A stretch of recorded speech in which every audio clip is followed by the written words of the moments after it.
Yamada and the Seven Witches was released in 2014 and presents a pretty fun slice of life story centered around a teenage boy called Yamada. Now right from the start, his name kinda confused me a bit, cause I usually associate with girls, having watched Big Yata HK in the past. Who's this pretty young girl? Introducing the lovely Yamada! Ever since I was little, I've had one goal for high school. I'm gonna have sex with 100 guys! But anime has a pretty constant history, with the same name being attributed to girls and boys alike. Ichigo from Bleach does not have much in common with the one from Darling in the Franxx 6, but they are both good looking, I'll give them that much. And of course Yamada and the Seven Witches is a harem anime, and a strange one at that, to be honest. This one has a pretty even estrogen to testosterone ratio. Who cares? Usually there's one harem king with a perverted or silent best friend, Fair point. and a bunch of girls fondling each other. I'm here from the Supernatural Studies Club. My name's Shiraishi. Remember me? But not Yamada and the Seven Witches. Instead of the guys just being unimportant background props, they're actually just as well developed as the girls. Kinda makes me wonder if the show isn't secretly fighting on both fronts, keeping the male audience pleased with partial nudity, bull fondling and occasional panty shots, and yet trying to get a female audience too, with boys looking hella attractive, and of course some homoerotic tension between them. I constantly have to cover my eyes whenever Yamada kisses another dude. Nothing wrong with it, but apparently women really like this stuff. It's just I'm a hetero manly man, so I only appreciate swapping spit with or between females only. Also I can't help myself but stare at those earrings those guys have. What is this? The girls have little to no jewelry, and yet the male students are the one that decides to wear some. But when it comes to Yamada, I can't stop but remain fixated on his accessory. Maybe it's his fuckboy feminine look that makes it stand out. I also don't think it was by chance that Yamada and Miramura sound like Natsu and Grey in the dub version. I guess it's a fanfiction story came true, in some sad way. Having mentioned him on several occasions already, let me take a closer look at our protagonist, Ryu Yamada. For starters, he is quite a looker, again, hetero manly man here, but I can't stop but admire his appearance. He's way above the standards when it comes to harem kings, and I might dare say he could be the most attractive one that I know so far. Combine his looks with a bad boy attitude, and you get yourself an individual worthy of the extra pussy idle around the school. The story itself forces him to hook up and create a harem. Let me elaborate. You see, as he was schooled again for being a badass rogue that does whatever he wants, his gaze got fixated on Urarara Shiraishi, the most quiet and study-obsessed girl in the school. Great moral conduct, top scores on her tests. You would be wise to try and follow her example. Like I'd ever want to be that boring. You could say that they are polar opposites. Yamada is loud, aggressive, confrontational, and overall jerk, while Shiraishi is quite passive, polite, and overall an example for all students to follow. An interaction between the two of them was destined to happen. It's just an unusual phenomenon that occurs between them that is out of the ordinary. In accordance to anime logic laws, they had to somehow accidentally kiss, therefore having a rather standard introduction. Hold on. Are you sure about this? They got to learn a lot about each other, more than they could have hoped for, cause now Ryu Yamada woke up with blonde hair and a pack of boobs attached to his chest. That's right folks, we have a classic body swap story. I guess nowadays most ideas have already been exploited in one way or another. It's more about the execution to keep the concept fresh and entertaining. Well, I can happily report that the angle of which the story is told takes risks and presents many surprise elements that do give the anime some amount of originality. At first the body exchange with Shiraishi was an unexpected liability to later on morph into a beneficial quirk. Not only Yamada has the opportunity to experience life as a female, but also gets a pick of the whole package. I was expecting that much from a simple guy, and I'm glad he embraces his urges and does not simply "this is the golden opportunity" for some lame set of morals or privacy concerns. Once you sweat bodies, you own it with its flaws and attributes. Of course Yamada still acts like himself in a girl body. Oh, this is totally awesome! I get to freak out on some burgers while she takes my test. This is the life! And finds little enjoyment in playing coy to the fans. Do you need any assistance, my lady? Ugh, gross. Thanks, guys, but I'm super great. Here's where we experience some amount of character development, as it turns out that Shiraishi was bullied by the other girls. Those chicks are in for a rude awakening, as Yamada is not about to take shit from anyone, even without his balls. Now I get it. Problem? Luckily, it all ends up with nobody getting seriously injured, and our blonde chick is rather impressed of the main character's gesture. Now everything is fine and well, except for the fact that some other handsome fellow in the school named Toranosuke Miyamura catches in to their little secret and regretfully kisses Yamada for a confirmation. Wait, I do not consent! Also, what the hell is up with this weird pink moonlighting, Well, again, not exactly what I want in a harem anime, but although unexpected, I guess it's still understandable for guys to want to try this awesome power too, so I guess I'll give it a pass. A swap fest is what followed, as they decide to start a paranormal investigation club to mask their unorthodox practices. It's all a charade for them to switch bodies as they pleased, but it all goes south when a new member arises. Miyabi Ito is a new obstacle in their clandestine operation, and sadly also a supernatural findings fanatic. Don't be too freaked out, but this here's a picture of a real UFO. I can clearly see the string. She believes the club is genuine and makes things difficult for our gang to operate. Eventually she catches Yamada kissing Shiraishi and realizes that this club is a farce. Betrayed and disappointed, she decides to spill the beans to the whole school about their scandalous relationship. Desperate times call for desperate measures, and the protagonist understands that he will have to take over her body by force to solve the situation.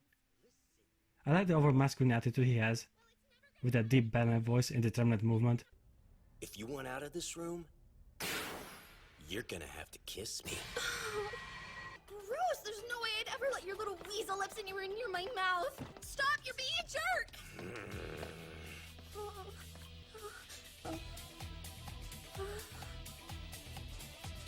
Yamada is indeed quite a specimen.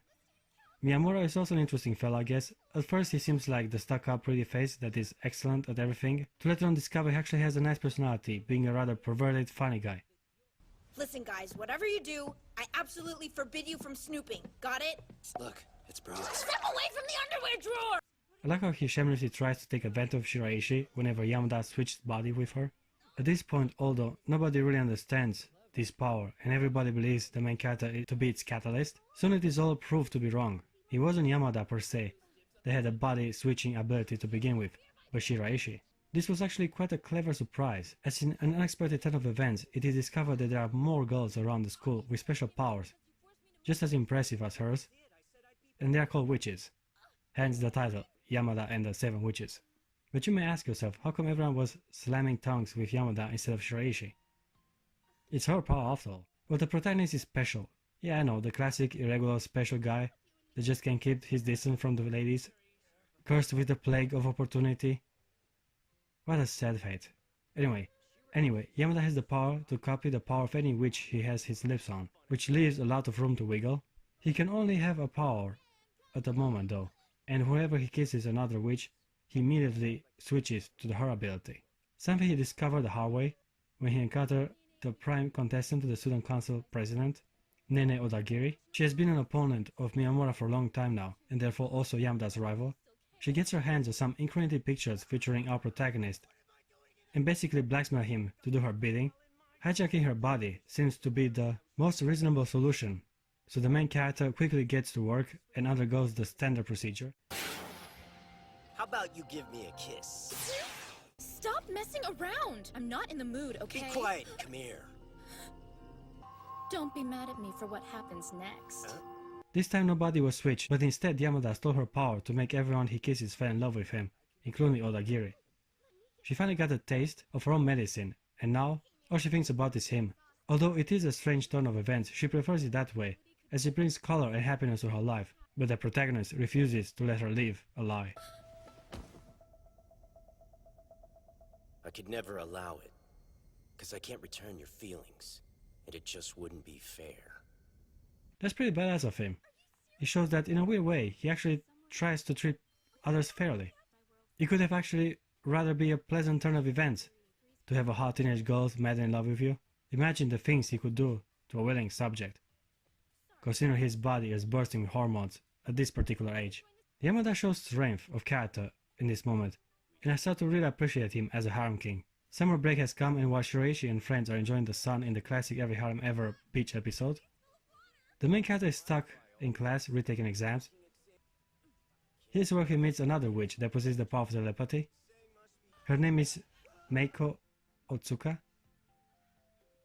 and at first she looks like an introvert nerd that does not have much courage or will to stand for herself. That all changes once she kisses Yamada. What? While using her telepathy power, her personality changes and morphs into a demanding military instructor. Yeah, split personalities isn't exactly the most innovative road to take with her character, but it works well enough for the overall story. Episode 7 is everything I love and respect about the anime, crammed together in 20 minutes. First of all, Miyamura still acts like a creep while searching through a girl's underwear. Yamada tries to be over feminine when switching bodies with Shiraishi. Every boy in the club is a pervert. I've been waiting to get it off my chest. And we get two entertaining secondary characters added to the mix. Maria Sarushima is a new witch in town, and her powers allows her to glimpse into the future. She ain't all-knowing, but can predict major events with a certain degree of accuracy. She's a little more mature than the other chicks. Combine that with playing innocent and you got yourself quite a game. Ain't the only one enthralled by her charms, but also the new green-haired guy, Kentaro Tsubaki. He got himself a kiss from Sarushima, but he's secretly in love with Shiraishi. There leaves a lot of room to wiggle, pun intended, and Yamada switches bodies with his girlfriend to seduce him. It's all fun and games, and I do like every character introduced so far, male and female alike. This is the strength of the show, not necessarily the story or concept, but the entertaining and natural way these colorful characters interact with each other.